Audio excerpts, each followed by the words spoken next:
Hello everyone. आज के इस लेक्चर में हम बात करेंगे कि कस्टमर मैनेजमेंट के बारे में कि केसीएम क्या होता है। कि customer management is a strategic approach that focuses on managing and nurturing relationship with a company's most important and high value customers. These key customers often contribute significantly to the company's revenue, profitability, or strategic goals, making their retention and satisfaction critical to business success. अब जो हमारे की customers हैं वो company के लिए इसलिए ज़रूरी हैं ताकि वो कंपनी उन पे ज़्यादा पहले तो फोकस करेगी और उनसे अच्छा रिलेशनशिप मेंटेन रखती है, क्योंकि वो कंपनी के रेवेन्यू जनरेशन में मदद करते हैं या प्रॉफिटेबिलिटी में। और इससे ये भी रहता है कि वो एक तरह से ओवरऑल बिजनेस को सक्सेस दिलाते हैं, या फिर हमारे बिजनेस पार्टनर्स जो हैं कंपनी के वो हो गए। फिर इसके बाद हम आते हैं core aspects of key customer management. Core aspects क्या हैं? सबसे पहले आइडेंटिफिकेशन ऑफ की customers. Number one is criteria revenue contribution. Criteria क्या है? रेवेन्यू कंट्रीब्यूट करेंगे। दूसरा क्या है? Profit margins. तीसरा क्या है? Long term partnership potential. और चौथा है अलाइनमेंट विद स्ट्रेटेजिक गोल। तो ये सारे क्राइटेरिया हैं कि किस तरह के हम जो है की कस्टमर्स को कैसे आइडेंटिफाई करते हैं। फिर इसके बाद आते हैं एग्जांपल है टेक्नोलॉजी कंपनी में prioritize its corporate client whose purchase enterprise software over small individual buyers. अब जो हमारी टेक्नोलॉजी कंपनी है उसमें हम जो हमारे कॉर्पोरेट क्लाइंट्स हैं जो है कंटिन्यूसली सॉफ्टवेयर बाय कर रहे हैं, वो ज़्यादा उनको हम पीरियोरिटी देंगे एज़ कम्पेयर टू स्मॉल या इंडिविजुअल बायर है, क्योंकि जो बिजनेसेस हैं वो बल्क परचेज करते हैं और जो इंडिविजुअल है वो एक ही दो परचेज करेंगे।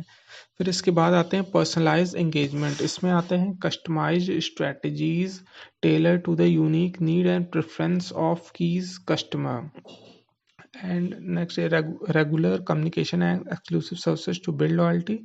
Example offering dedicated account manager और प्रीमियम सपोर्ट। अब है कि पर्सनलाइज एंगेजमेंट देना, जैसे कि कस्टमर है जो बहुत हमारे अच्छे कस्टमर्स हैं जो मंथली विजिट कर रहे हैं या मंथली वो परचेज कर रहे हैं, तो उनको ऑब्वियस सी बात है जो शॉपकीपर है या कंपनी कोई भी हमेशा उसको क्या करेगी, हमेशा 10% डिस्काउंट देती रहेगी। Regular communication and exclusive service to build loyalty. और रेगुलर कम्युनिकेशन भी ज़रूरी है, तो उससे क्या रहता है, एक कनेक्ट रहता है कि अच्छा ये लोग अच्छे से ट्रीट कर रहे हैं, पूछते हैं, स्पेशली हमको ही ये कहते हैं। तो ये चीज़ बहुत एक तरह का है कि अच्छा इसे एंगेज करने का बेहतर तरीका है। फिर आते हैं वैल्यू क्रिएशन। वैल्यू क्रिएशन क्या है? Delivering exceptional value to strengthen partnerships such as exclusive discount, co-developmental opportunities और faster service। अब एक है वैल्यू क्रिएशन। अब हमने जो है वैल्यू कैसे क्रिएट होगी कि जो हमारे बिजनेस पार्टनर्स हैं या फिर जो हम जिन और बिजनेसेस के साथ डील करें, तो उनको टाइम पे प्रोजेक्ट डिलीवर करना, उनको डिस्काउंट देना, ताकि जो उन्हें एक तरह की ये अपॉर्चुनिटीज़ है जिसका हम फ़ायदा उठा के एक वैल्यू भी क्रिएट करें कि फास्टर हमने सर्विस दी। जो कस्टमर है जैसे दिवाली की सेल में है तो हमने लोग टीवी ऑर्डर कर रहे हैं तो बल्क में उनको जल्दी हमने पहुंचा दिया। उनकी अगर कोई प्रॉब्लम है तो उसको इमिडिएटली उसी के उसी दिन रिजॉल्व कर दिया। तो एक तरह की वैल्यू क्रिएट करेगी कि हाँ ये चीज़ ये कंपनी अच्छी है। फिर आते हैं रिलेशनशिप बिल्डिंग।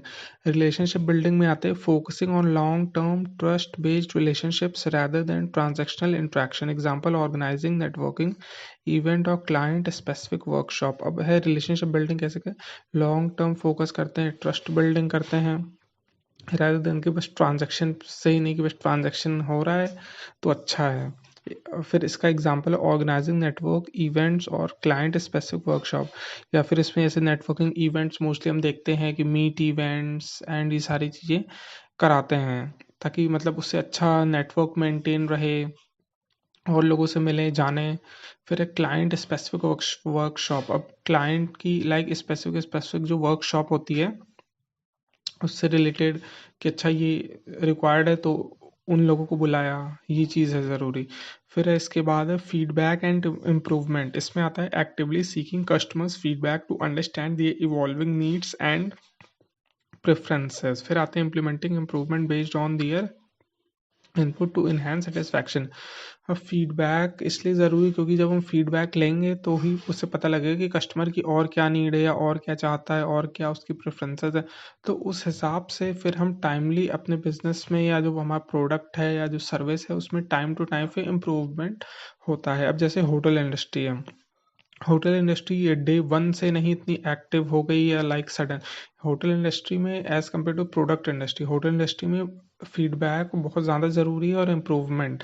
क्योंकि उसमें क्या होता है कि पहले क्या होता था कि होटल में आप पैसा दे रहे हैं स्टे करना, फिर धीरे धीरे उसमें लाइक चीज़ें ग्रोथ होने लग गई कि जैसे कि फिर उसमें आप टॉवेल है वो देते हैं, फिर जो हमारे ये किट्स हैं लाइक जो है टॉयलेटरीज किट्स हैं, या फिर जैसे वो मॉर्निंग में जैसे टूथ ब्रश अलग से दे रहे हैं, फिर कॉफ़ी वाली भी सुविधा हमने देना शुरू कर दी, हेयर ड्रायर देना शुरू कर दिया। तो ये सारी चीज़ें इसमें है, टिश्यू पेपर एंड ऑल बहुत सारी चीज़ें ऐसे छोटी छोटी चीज़ें इम्प्रूव, ये सब फीडबैक से ही इम्प्रूव हुई हैं। फिर आते हैं objectives of key customer management. अब इसका ऑब्जेक्टिव क्या है?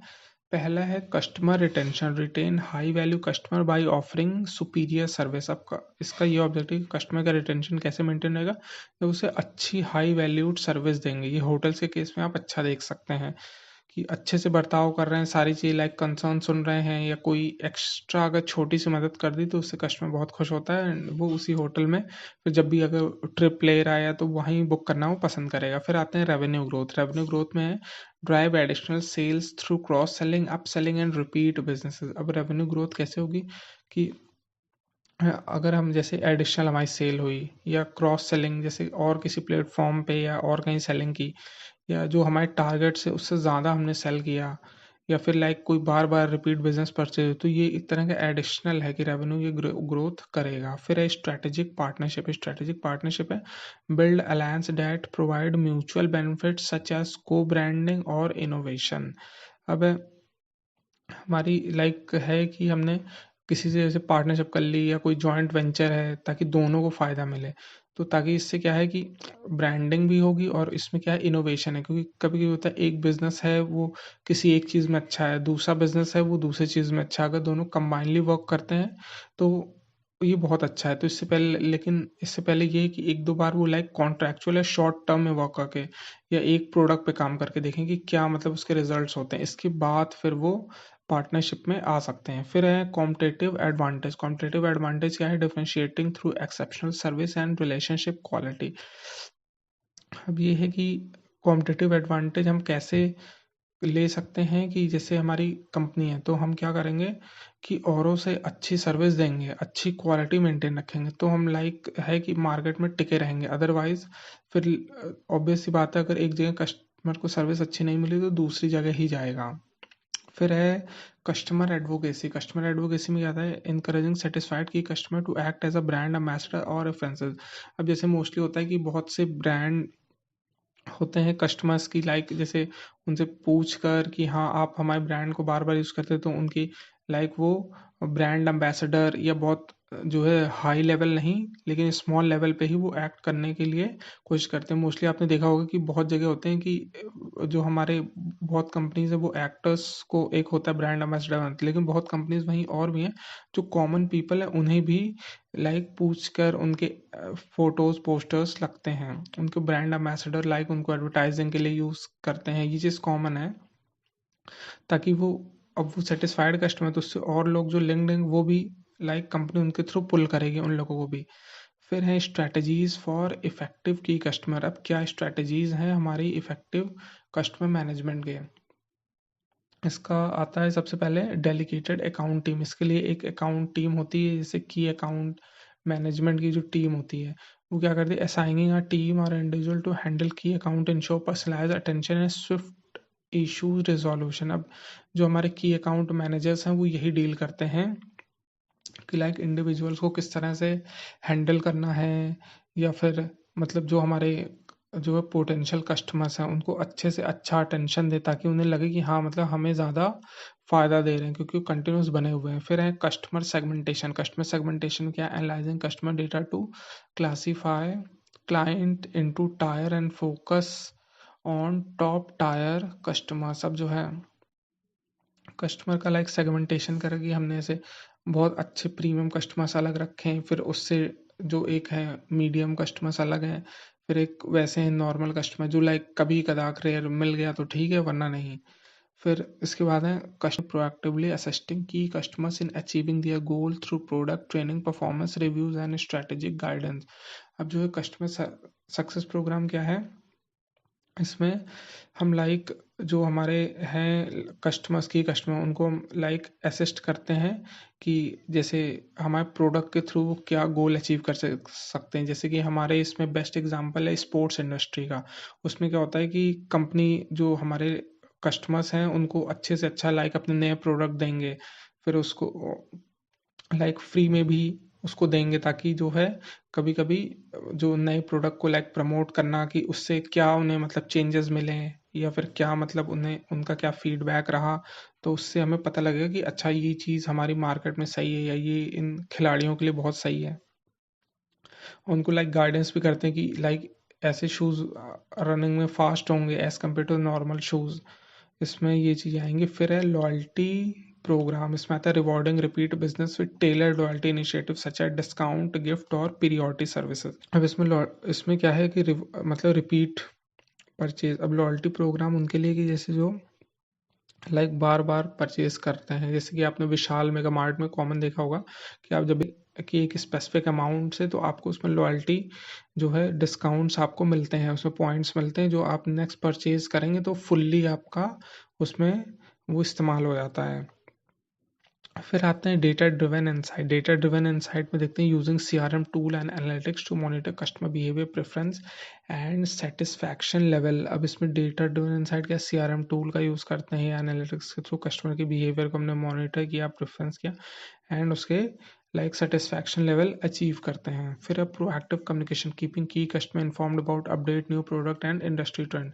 अब जो है प्रोएक्टिव कम्युनिकेशन ये है कि हमारे जो की कस्टमर्स हैं उनको टाइमली हम मतलब अपडेट करते रहते हैं, या जैसे उन्हें ये मोस्टली करते हैं ग्रीटिंग्स भेज रहे हैं होली पे दिवाली पे विद ऑफर डिस्काउंट, तो ये है हमने उनको ग्रीटिंग भी दी और साथ में जो है ग्रीट्स करने के बाद उनको अपने कूपन भी लाइक लगा दिए कि आपको अब ये ले सकते हैं। तो कई कुछ कस्टमर्स होते हैं ये करते हैं जो सडन उसी समय ही खरीदना है या वो वेट कर रहे होते हैं ऐसे मौक़ों का।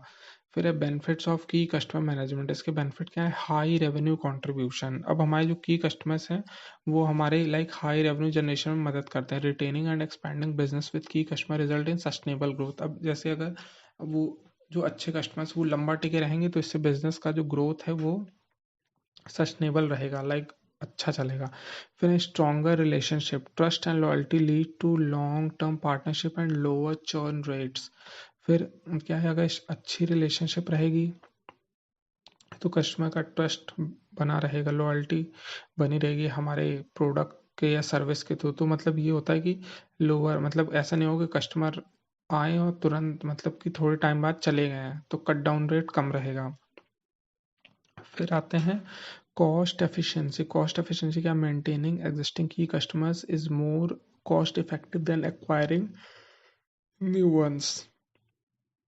अब जो है ये है कि जो हमारे पहले जो बने कस्टमर्स हैं वो तो बने हुए हैं, अब उनको like product advertising brand value ये ज़्यादा क्रिएट करने की जरूरत नहीं है। उन्हें है कि डिस्काउंट कूपन देते रहो एंड दे आर कंटिन्यूसली वो बाय करते रहेंगे, तो उसमें बहुत हल्का हल्का अपग्रेड करने की ज़रूरत है। तो वो आसान है एज़ कम्पेयर टू नए कस्टमर को जिनको ज़ीरो से ब्रांड वैल्यू बनाना, फिर उन्हें फिर से मतलब पूरा प्रोसीजर फॉलो करके उन्हें मतलब रिटेन करे रखना, तो ये ज़्यादा मुश्किल है।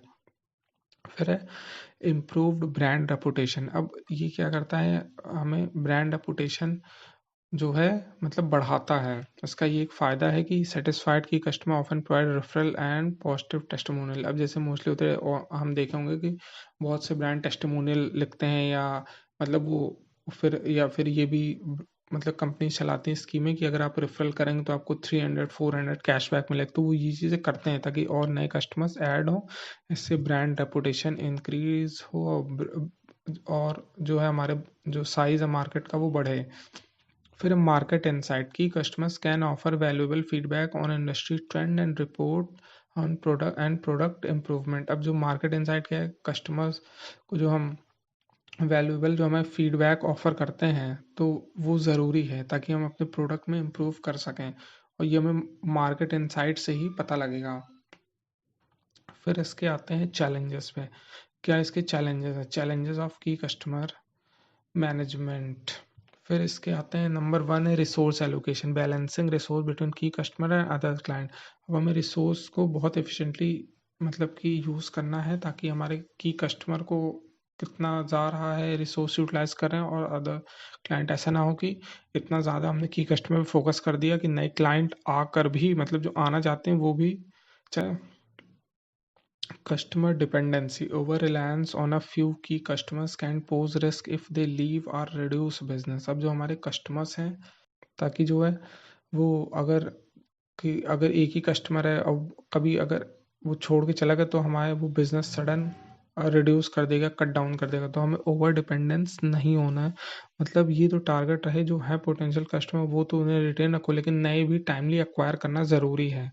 क्योंकि हर कोई परपेचुअल नहीं है कंपनी की तरह, कि कंपनी तो लाइक रहेगी 50 साल, 100 साल, 200 साल, लेकिन कस्टमर बहुत होगा 5 साल, 10 साल रहेगा, इससे ज़्यादा नहीं रहेगा। फिर आते हैं कस्टमाइजेशन कॉस्ट। इसमें आता है टेलर्ड सर्विस में रिक्वायर सिग्निफिकेंट इन्वेस्टमेंट। अब कस्टमाइजेशन कॉस्ट अगर चाहिए तो हमें सॉफ्टवेयर है, सिस्टम है, वर्क फोर्स एम्प्लॉय करनी पड़ेगी, तो ये सब की कॉस्ट तो बढ़ाएगा ही है। फिर है evolving expectation, keeping up with the changing demands of की कस्टमर्स। अब इवॉल्विंग एक्सपेक्टेशन, अब मोस्टली आपने कुछ देखा होगा कि बहुत सारे कस्टमर्स होते हैं कि वो एक डिस्काउंट मिला फिर भी और डिस्काउंट डिस्काउंट वो डिमांड करते ही रहते हैं हर बार से ज़्यादा। तो उनकी जो है, जब भी किसी को होता है कि एक चीज़ मिल रही है तो उसकी उम्मीदें और बढ़ती आती हैं। फिर आते हैं कंपटीशन। कंपटीशन क्या है? कॉम्पिटिटर्स में try to lure away your key customer with better offer. अब इसमें क्या होता है, मार्केट में कंपटीशन तो है ही है, तो हमारे जो कॉम्पिटिटर्स है वो क्या करेंगे कि अच्छे अच्छे ऑफर दे की कोशिश करेंगे कि और कंपनी के कस्टमर छीन लिए जाएं। ये बेस्ट तरीका है फाइंडिंग अ न्यू कस्टमर, क्योंकि नए कस्टमर को फाइंड करने में मार्केट में मतलब एक तरह से रिसर्च पैसा बहुत इन्वेस्ट करना पड़ता है, एज कम्पेयर टू जो कस्टमर किसी और कंपनी के बने उन्हें पुल करने में। जैसे न्यूज़पेपर में मोस्टली होता है कि न्यूज़पेपर तो ले रहे हैं, बस उन्हें क्या करना है कि पुल करना है कि आप हमारा वाला अखबार लीजिए। फिर है की customer management versus general customer management. अब इसमें फ़र्क क्या है की कस्टमर जनरल कस्टमर मैनेजमेंट में? सबसे पहला हम बात करते हैं फोकस। अब की कस्टमर में क्या है, high value and strategic customers पे ही फोकस किया जाता है। वहीं जनरल कस्टमर मैनेजमेंट में क्या होता है कि जो फोकस है all customer regardless of the value, सभी कस्टमर पे। जैसे बैंकिंग में ये आप देख सकते हैं की कस्टमर जो प्रीमियम कस्टमर्स हैं, और दूसरे हैं कि all customer regardless of value. फिर आते हैं कि अप्रोच क्या है। अप्रोच के हम फॉलो करते हैं key customer management personalise and relationship driven. जो पर्सनलाइज एकदम सारी चीज़ें डील करेंगे और रिलेशनशिप ड्रिवन होता है। और वही जनरल कस्टमर मैनेजमेंट में हमारी अप्रोच होगी स्टैंडर्डाइज और ट्रांजैक्शनल, मतलब जो एक बेसिक है और स्टैंड मतलब ट्रांजैक्शन तक। फिर है हमारे जो रिसोर्स एलोकेशन है, वो की कस्टमर मैनेजमेंट में सिग्निफिकेंट इन्वेस्टमेंट और टाइम जाता है। वहीं पे जो जनरल कस्टमर मैनेजमेंट है उसमें लिमिटेड रिसोर्स एलोकेट होती है कि इतना में काम हो जाएगा। फिर आते हैं कि कस्टमर मैनेजमेंट में कम्युनिकेशन क्या है, फ्रीक्वेंट है, कि उसमें मतलब कि हम कस्टमर से फ्रीक्वेंट या प्रोएक्टिवली जो है कम्युनिकेट करते रहते हैं। वहीं जनरल कस्टमर मैनेजमेंट में पीरियोडिक और एज नीडेड, या फिर पीरियोडिक है कि जैसे वीकली है उस हिसाब से डील करते हैं। फिर ऑब्जेक्टिव, ऑब्जेक्टिव क्या है कि customer management long term partnership. वहीं पे हमारे जनरल कस्टमर मैनेजमेंट का ऑब्जेक्टिव है सेटिस्फैक्टरी सर्विस एंड रिटेंशन, मतलब उतनी सर्विस दो, ज़्यादा सिर चढ़ाने की जरूरत नहीं है। फिर है examples of key customer management. इसका एग्जाम्पल का इंडस्ट्री ऑटोमोबाइल मैन्युफैक्चरिंग। अब की कस्टमर्स इसके क्या है, corporate fleet and government procurement agency. इनके की कस्टमर की, जैसे गवर्नमेंट में क्या रहता है, बल्क बल्क में ऑर्डर दिए जाते हैं, या फिर जैसे कॉर्पोरेट फ्लीट है तो उसमें बल्क में ऑर्डर दे रही हैं। जैसे एरोप्लेन वाली कंपनियां हैं वो जो उसमें अपनी सर्विस वैन्स है सब जो रहती हैं बल्क ऑर्डर देती हैं। या ओला उबर जैसे हैं, तो ये भी अगर जो इनके कुछ फिक्स्ड ऐसी गाड़ियां रहती हैं मतलब वो कॉर्पोरेट वाली रहती हैं, तो वो उन्हें बल्क ऑर्डर में दिया जाता है कंटिन्यूस, तो वो सबसे ज़्यादा वही रेवेन्यू जनरेट करते हैं डेली बेसिस पे, ना कि कभी कभी। फिर इसकी स्ट्रेटेजी का डेडिकेटेड रिलेशनशिप मैनेजर। फिर है customised vehicles and expedited delivery services. अब जो है उसमें डेडिकेटेड रिलेशनशिप मैनेजर होना चाहिए। कस्टमाइज्ड व्हीकल है कि ऐसे जो कॉरपोरेट्स वाले उनकी व्हीकल में कुछ अलग उन्हें चाहिए तो वो मिलेगा। और बाकी उनकी लाइक डिलीवरी सर्विस परफेक्ट हो कि जैसे अभी ऑर्डर कर रहे हैं, 1 महीना बोला है तो 1 महीना या 15 दिन में ही इन्हें डिलीवर दे दिया है। सो इसी के साथ आपका ये की कस्टमर मैनेजमेंट का लेक्चर ख़त्म होता है। Thank you, have a good day.